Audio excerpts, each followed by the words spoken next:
नमस्कार दोस्तों, स्वागत है आपका मेरे YouTube चैनल उषा विद्या विहार में। आज जो है प्रकाश के परावर्तन का जो है सीरीज चल रहा है, जिसमें जो है हम लोग पढ़ेंगे उत्तल दर्पण में दर्पण सूत्र, जिसको सिद्ध करना है। इससे पहले हम लोग अवतल दर्पण में दर्पण सूत्र को सिद्ध कर चुके हैं और हम जो है उत्तल दर्पण में दर्पण सूत्र को सिद्ध करेंगे। तो आप लोग से गुजारिश है कि मेरे इस YouTube चैनल को थोड़ा सपोर्ट करें, आगे बढ़ाएं, ताकि आप सबका धन्यवाद कर सकूं। और पहले पढ़िए, अच्छा लगे तो चैनल को सब्सक्राइब करें और लाइक करें। तो हम लोग ध्यान देते हैं कि जिससे अगर आप पहला पार्ट नहीं देखे इसका, तो वो देख लीजिएगा, तो ये जो है आसान हो जाएगा आपको सिद्ध करने में। तो आइए तो शुरू करते हैं। तो ये हम लोग का क्या है, उत्तल दर्पण है, जिसमें ध्रुव और अनंत के बीच क्या है, वस्तु को रखा गया है। ए बी एक वस्तु खड़ी है और इसका जो है वस्तु का प्रतिबिंब बनाने के लिए दो किरण आरेख की बनावट। तो एक किरण प्रधान अक्ष के समांतर लिए, जो दर्पण से परावर्तन के बाद मुख्य फोकस से होकर गुजरते हुए प्रतीत होती है। एक किरण ये लिए, और हम लोग जानते हैं प्रतिबिंब तभी बनेगा जब परावर्तित प्रकाश होगा। तो यहाँ पर क्या हो रहा है, परावर्तित प्रकाश एक किरण आरेख लिए जो दर्पण के ध्रुव से गुजरते हुए प्रतीत होती है। तो जब भी कोई दर्पण के ध्रुव पर आपतित होगा तो वह क्या होती है, परावर्तन के बाद उसी पथ पर लौट जाती है, क्योंकि ये दर्पण पर लंब रूप से पड़ती है। तो ये लौटती हुई क्या होगी, प्रतीत होगी। तो एक किरण देखिएगा ये वाला है, क्योंकि एक इधर जा रहा है एक इधर जा रहा है, तो इधर तो नहीं मिलेगा, तो ये मिलेगा कहाँ, तो इसको हम काल्पनिक रूप से पीछे बढ़ाएंगे। तो पीछे बढ़ाने के क्रम में कहाँ मिल रहा है, यहाँ मिल रहा है ध्रुव और मुख्य फोकस के बीच।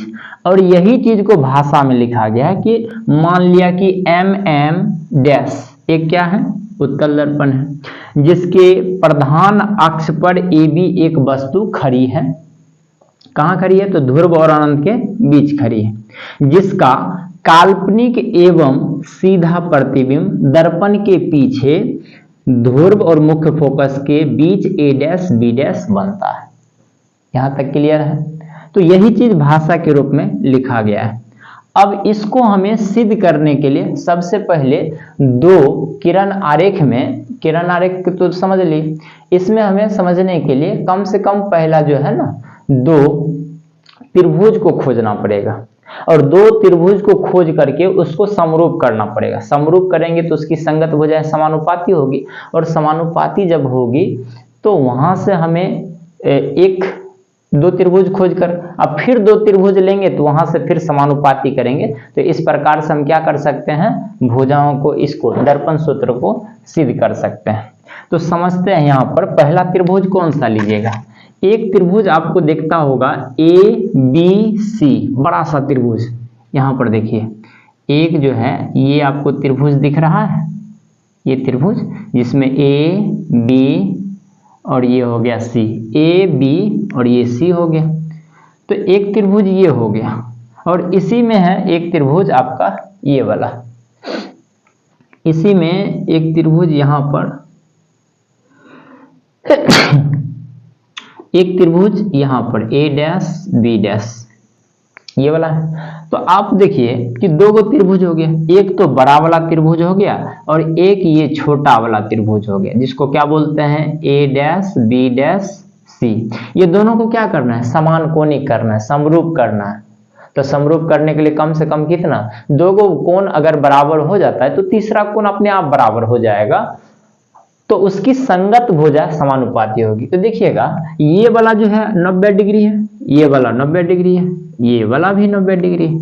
तो एक कोण तो मिल गया। जैसे हम बात कर रहे हैं ये बड़ा सा त्रिभुज है, छोटा सा त्रिभुज, तो बड़ा त्रिभुज और छोटा त्रिभुज को क्या करना है, समरूप करना है। तो समरूप करने के लिए क्या करते हैं कि इसका एक कोण क्या हो गया, समान 90 डिग्री 90 डिग्री, और एक कोण ये वाला देखिएगा, ये वाला कोण इसका, ये बड़ा वाला त्रिभुज का ये वाला कोण, यानी कि यही छोटा सा ही त्रिभुज है लेकिन यहाँ पर है। तो इसको हम बाहर निकाल कर यहाँ समझ रहे हैं।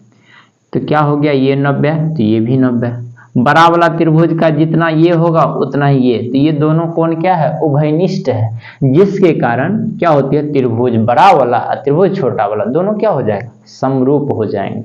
और जब समरूप होंगे तो संगत भुजा समानुपाती होगा। क्या लिखेंगे, ए बी बट्टा ए डैश बी डैश और ए सी बट्टा ए डैश सी, ए सी बट्टा क्या हो जाएगा, ए डैश सी। तो ये वाला भुजा इसके समानुपात, ये वाला भुजा इसके समानुपात हो जाएगा। तो इस प्रकार से हम लिख सकते हैं। तो क्या लिखिएगा, तो हम लिखेंगे यहां त्रिभुज, कौन सा त्रिभुज लिखा, ये तो A B C, A B C एवं त्रिभुज, त्रिभुज क्या हो जाएगा, ए डैश बी डैश सी, ए डैश बी डैश सी समान कोणिक होंगे, समान कोणिक होंगे। और जब ये समान कोणिक क्यों होंगे, तो यहां पर अभी हम बता दिए हैं, अतः इसकी संगत भुजाएं, संगत भुजाएं समानुपाती होंगे। तो भुजा लिखाइए, तो संगत भुजाएं कौन कौन सी हो जाएगी, संगत भुजाएं हो जाएगी ये वाला, कौन सा संगत भुजा लिखा है, बड़ा सा त्रिभुज का क्या था, ए बी बट्टा ए डैश बी डैश। अब बड़का वाला का क्या था, बड़ा वाला का था ए सी बट्टा ए डैश सी हो गया। इसको आप समीकरण क्या मानिए, फर्स्ट, समीकरण फर्स्ट हो गया। अब आपको सेम इसी तरह एक और दूसरा त्रिभुज खोजना है और दोनों त्रिभुज क्या होना चाहिए, समरूप होना चाहिए। तो यहां पर देखिए, यहां पर जो है आपको एक त्रिभुज दिखता होगा NQF, ये त्रिभुज दिख रहा है, हम साइड में बना देते ताकि आप समझ सके। यहां पर ये वाला त्रिभुज देखिए, ये वाला, इसका नाम क्या है, इसका नाम है NQF, ये त्रिभुज है एक। इसी में देखिएगा यहां पर एक त्रिभुज बना है ए डैश बी डैश एफ। तो ये वाला त्रिभुज को हम यहां नहीं बना करके थोड़ा साइड बनाते हैं ताकि आप समझ सके। ये छोटा वाला त्रिभुज ये ऐसे करके, इसी का नाम है ए डैश बी डैश एफ। अब ये दोनों समान कोणिक है, कैसे, तो इसका ये 90 है तो ये भी तो 90 है, जैसे यहाँ देखिए इसका ये 90 है तो ये भी तो 90 है, इसका जो जितना ये वाला होगा उतना ही तो ये है, तो ये दोनों उभयनिष्ठ है। तो जब दो त्रिभुज में दो कोण समरूप होंगे, दो कोण समान होंगे तो वह समरूप त्रिभुज हो जाता है, और समरूप त्रिभुज की संगत भुजाएं समानुपाती। तो फिर इस त्रिभुज का नाम लिखाई, तो यहाँ त्रिभुज क्या है, NQF एवं त्रिभुज ए डैश, NQF है ना, उल्टा लिख दिए, QNF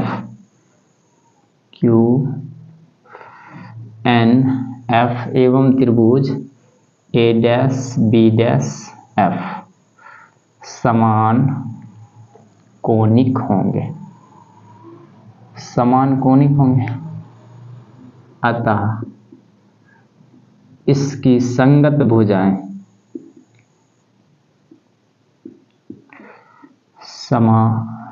समानुपाती होंगे।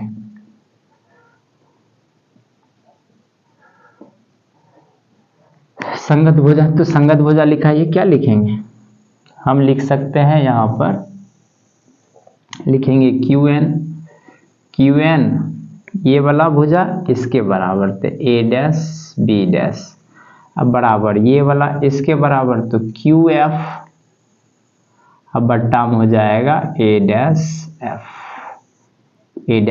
इस तरह से हम लिख दिए। लेकिन समीकरण सेकंड इसको नहीं मानना है, समीकरण सेकंड ये नहीं होगा। अब बताइए कि यहाँ पर NQ के बदले में आप क्या लिख सकते हैं, NQ चूंकि समांतर रेखा है, तो समांतर रेखा के बीच जो है ना दूरी, समांतर रेखा के बीच की जो दूरी है वह हर जगह पर बराबर होगा। अगर ये AB 5 है तो NQ भी 5 होगा, मतलब AB बराबर NQ है, यानी कि AB के बराबर क्या है, NQ। तो हम क्या AB के बदले में NQ या NQ के बदले में AB लिख सकते हैं। तो देखिए यहाँ पर क्यू एन है, तो क्यू एन के बदले में क्या लिखेंगे, ए बी।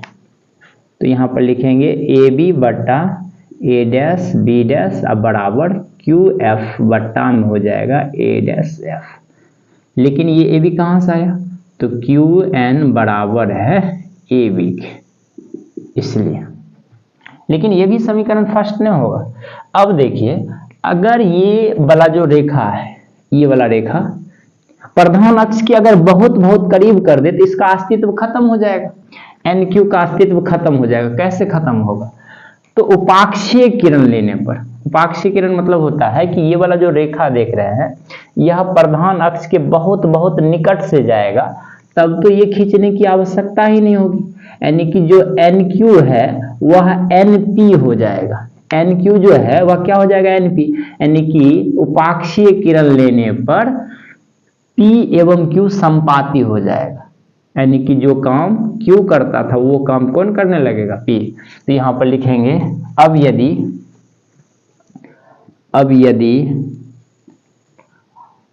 आपतित किरण प्रधान अक्ष के बहुत बहुत निकट हो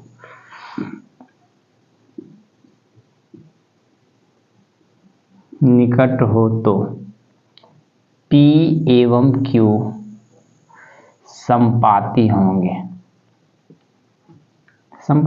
यानी कि जहां पर Q है वो उसका काम कौन करेगा, P। तो लिखेंगे ए बी बट्टा में ए डैश बी डैश बराबर पी एफ बट्टा में ए डैश एफ। अब इसको आप समीकरण सेकेंड माने। तो समीकरण फर्स्ट और सेकेंड में देखिए कौन सा पार्ट मिल रहा है। तो इसका पहला वाला पार्ट है, इसका पहला, ये इसके बराबर है, ये इसके बराबर है, तो इसके बराबर ये हो सकता है। तो लिखेंगे समीकरण फर्स्ट एवं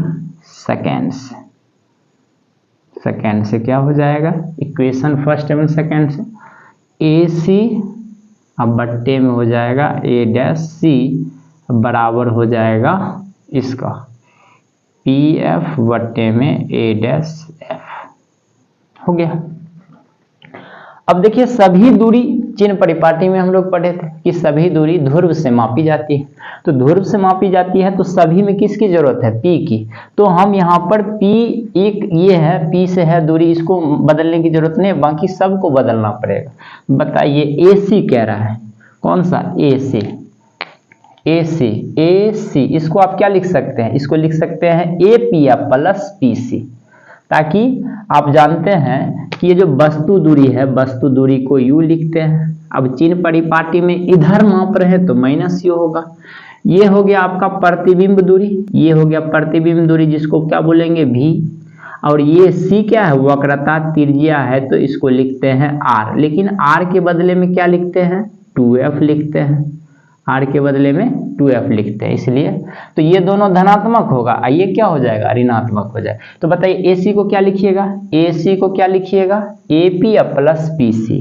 तो यहाँ पर AP प्लस PC अब बट्टा में A डैश सी इसको लिखना है, तो टोटल में से इतना को घटा दीजिए, तो PC minus PA dash, PC minus PA dash, ये हो जाएगा आपका। PF को तो रहने ही दीजिए, और A डैश F इस दूरी को लिखना है, तो टोटल में से इतना घटा दीजिए तो ये निकल जाएगा। तो टोटल कितना है, PF, टोटल है PF और उसमें से माइनस कीजिए PA डैश। अब चिन्ह परिपाटी ये कहाँ से आया है, चित्र से आया है। अब सबका मान लिखें, तो बताइए AP का मान क्या लिखें, माइनस यू, ये बीच में प्लस है। PC का मान हो जाएगा 2f प्लस में 2f, PC 2f minus PA dash, तो ये क्या है, प्रतिबिंब की दूरी भी लिखेंगे। PF क्या होगा, अरे ये तो हम लिखे ही नहीं, PF होता है फोकस दूरी, पी एफ क्या होगा, फोकस दूरी, इसको लिखते हैं एफ। अब पी एफ फोकस दूरी अब minus P A dash, P A dash क्या होगा, प्रतिबिंब की दूरी भी। ठीक है, आप इसका स्क्रीनशॉट ले सकते हैं, क्योंकि इधर मिटाते हैं तो वो इसको इधर पूरा करेंगे।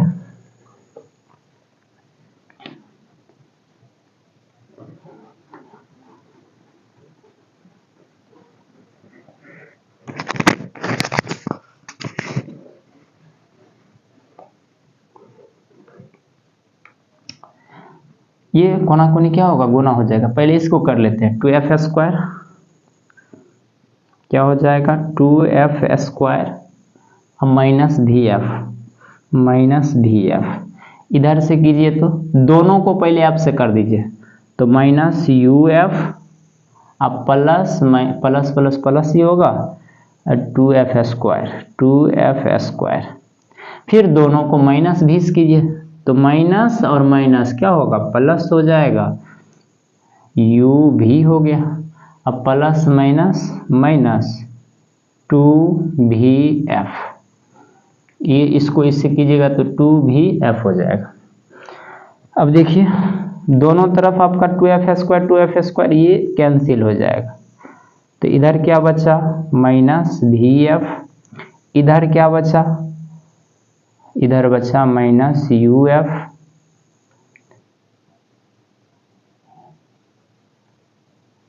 कौन सा समान वाला है, हाँ ये, इसको इधर ले आइए तो माइनस 2vf है, इसको इधर लाएंगे तो प्लस 2vf हो जाएगा। इधर क्या बचा uf और बचा प्लस uv। ठीक है, अब देखिए 2vf से एक गया, तो एक गया तो क्या बचेगा, केवल बचेगा vf, इधर आपका बच गया माइनस uf प्लस uv। ठीक है, ये बच जाएगा, दोनों तरफ uvf से भाग देने पर, दोनों तरफ uvf से भाग देने पर, बताइए इससे कोई फर्क नहीं पड़ता है, दोनों तरफ जब किसी चीज से भाग करते हैं, गुना करते हैं तो कोई फर्क नहीं पड़ता है, तो vf बट्टा हो जाएगा uvf, अब बराबर माइनस uf, इसको भी भाग दीजिए, uv बट्टा uvf, तो vf और vf कैंसिल हो गया, uf u और f कैंसिल, uv, तो बचा क्या, तो इधर आपका बच गया 1/u, इधर बच गया है माइनस 1/v, और इधर बच गया आपका प्लस 1/f। इसको इधर कर देंगे,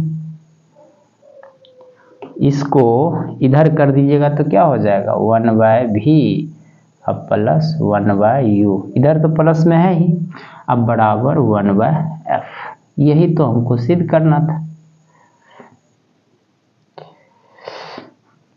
आई होप कि आप लोगों को समझ आया तो चैनल को सब्सक्राइब करें और हमारा हौसला को बढ़ाएं।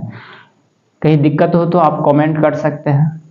आप जियो का तो परीक्षा में लिखिएगा तो आपको 5 नंबर या कभी कभी 6 नंबर में भी पूछा जाता है ये आपको यहाँ से। अब बहुत सारा जो है इस पर आप आगे का पार्ट में देख सकते हैं, बहुत सारा जो है हल करेंगे इस पर सवाल। धन्यवाद।